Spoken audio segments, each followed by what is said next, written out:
ఇక్కడ చదివే పిల్లలంతా ఒక్కొక్క రూపాయి కష్టపడి వాళ్ళ అమ్మ నాన్న కూడబెట్టి రక్తాన్ని చెమటను అమ్ముకొని సంపాదించి పెడితే నిజంగా all India first rank open category ఈయన అది కేటగిరీ కింద మెన్షన్ ఈడబ్ల్యూఎస్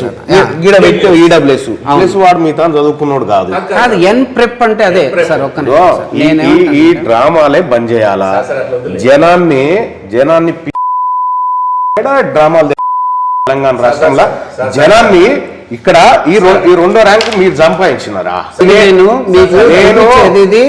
ఇక్కడ చదివే పిల్లలంతా ఒక్కొక్క రూపాయి కష్టపడి వాళ్ళ అమ్మ నాన్న కూడబెట్టి రక్తాన్ని చెమటను అమ్ముకొని సంపాదించి తెస్తే మీది డ్రామా. ఇంకా వీందో డ్రామా వాని దగ్గర కూడా పోయేది ఉంది. వీందో డ్రామా ఏం డ్రామాలే? ఏమన్నా రెస్పాన్సిబిలిటీ ఉందా మీకు సమాజం మీద?